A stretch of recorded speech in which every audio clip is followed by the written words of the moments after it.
I've been dying to make this blog for a couple of weeks now, and this is the first opportunity. I've been home by myself and had a little bit of free time, so I just wanted to catch up from the very exciting last blog that kind of came out of nowhere. If you haven't seen it, I randomly took a pregnancy test 2 days after my first appointment at the fertility clinic, and it came back positive, very faint positive. So I just kind of wanted to rewind a little bit and start. Hold on for just a second. Hi.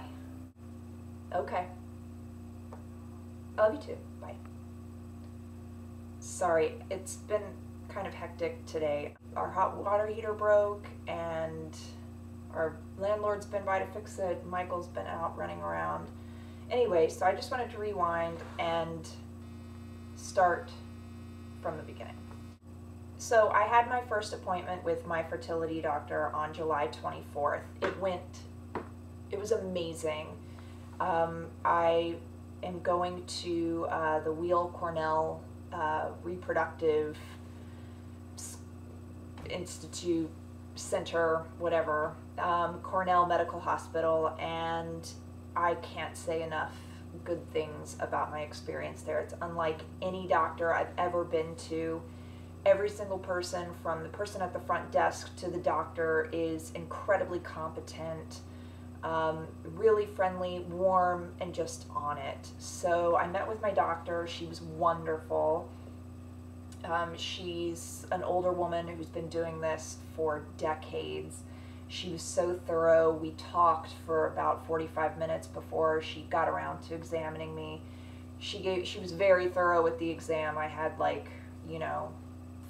different ultrasounds, a pelvic exam. She was great. And I told her that it just so happened that morning I'd started spotting, so I was probably going to be starting my period, even though it was hard to know because things had been so erratic.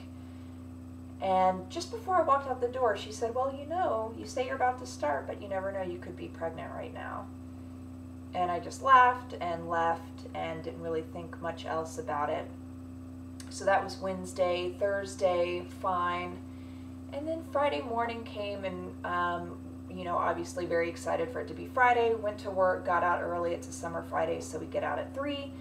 Went and met Michael, my husband. We split a bottle of rosé. We went to an event up at Lincoln Center, and we called up a friend of ours and said, hey, do you want to meet us for a drink in the neighborhood and come over and hang out? And he said yes. So we got home, and just the doctor's voice was just kind of in my ear, like, you could be pregnant and you won't even know it. So I had one pregnancy test left in my drawer, and I was like, you know what, I'm just gonna pee on this stick and see what happens. And sure enough, that little line came up. And I couldn't believe it. And so that was my last blog, was just a couple minutes after that happened. And then I immediately went out the next morning, bought 2 boxes of first response, and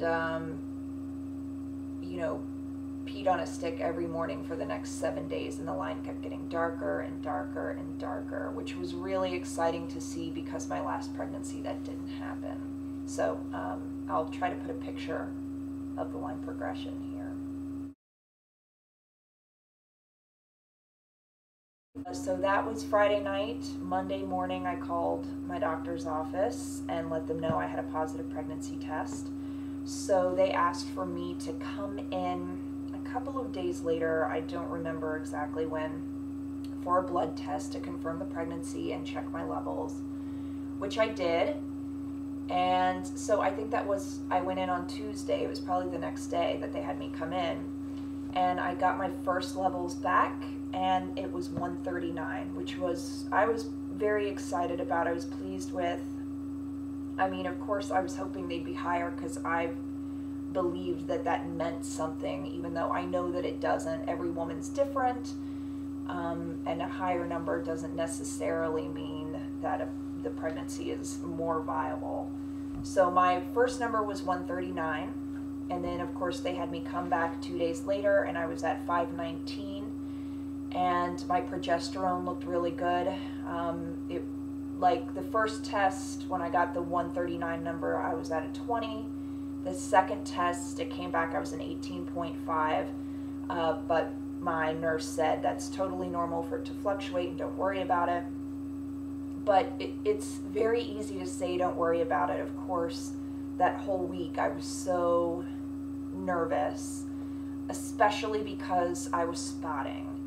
And I wasn't spotting a little bit, I was kind of spotting all the time. It wasn't enough for a pad or a tampon, but every time I went to the bathroom, every time I wiped, like there was some dark brown blood, old blood, and it made me nervous. So it was just, that week was tough.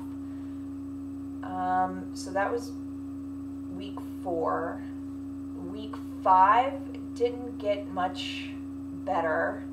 Once they saw that my levels were rising, they went ahead and scheduled my 7-week ultrasound, which is going to be next Thursday, this coming Thursday. And so there was nothing for me to do between like that last blood test in week 4, so the second test, between that and the ultrasound, it's like this big black hole of emptiness where it's quiet and you don't get any news and you're just supposed to sit and wait.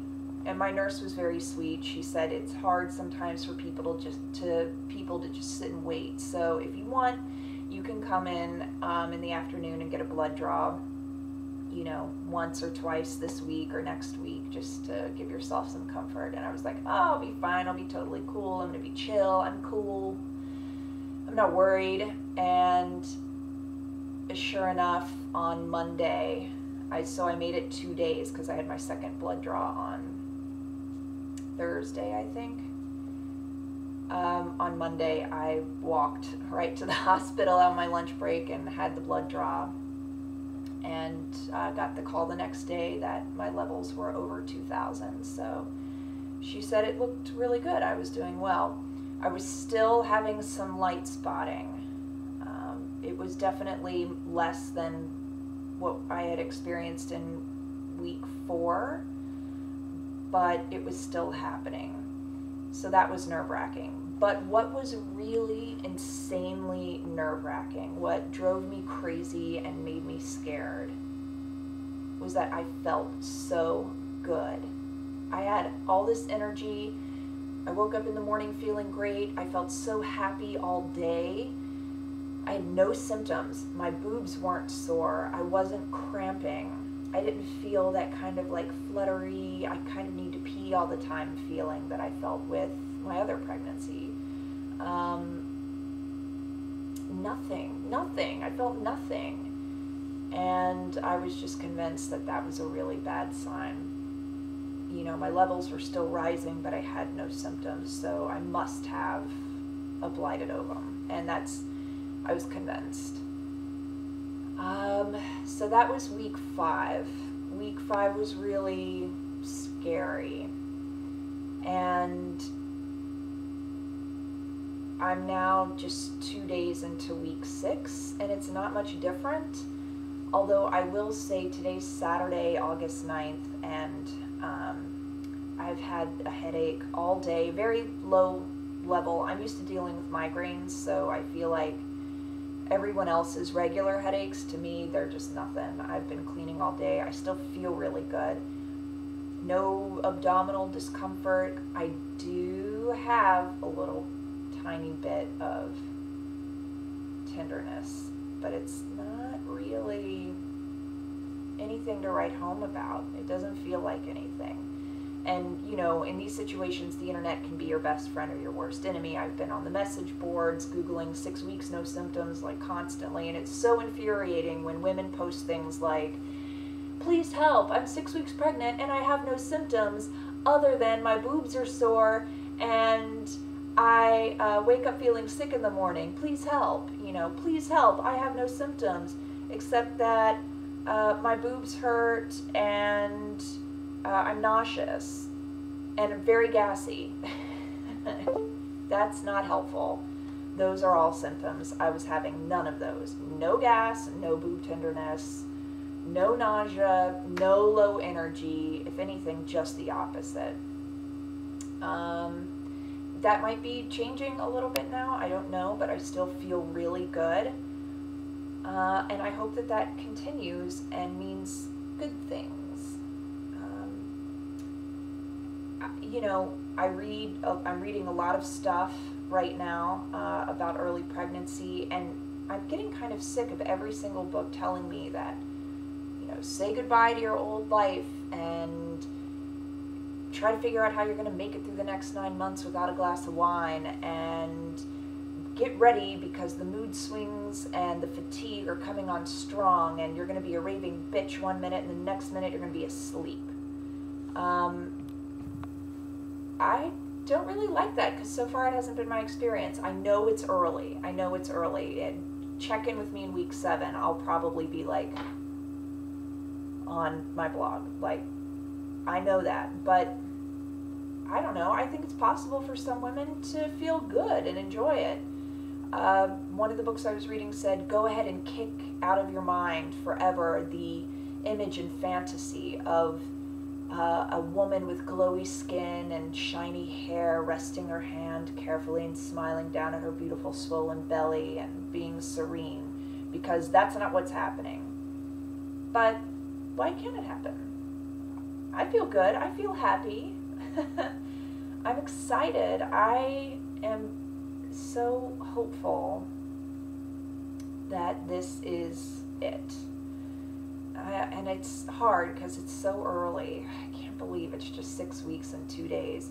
And I don't know how I'm going to make it to Thursday. I'm really hopeful that we'll see a heartbeat. But if not, then we'll just deal with that. But I'm going to remain positive because so far I have seen no reason not to be. Everything is looking good, and I feel very excited and happy. But I am really curious if other people, experienced a long time of spotting and what the result was. Did you have a healthy pregnancy? Did you miscarry? What has your experience been? I haven't had any spotting today, but this is probably the first day. Yesterday, I had some very light spotting, but my husband and I had sex, so I guess that's kind of to be expected. I know that there are lots of changes going on with the cervix, so that can sometimes cause some spotting and bring out old blood. But yeah, so that's me. I'm 6 weeks and 2 days pregnant, 3 days pregnant, right around there. And I will check in with you on the flip side of my first ultrasound at 7 weeks. Adios.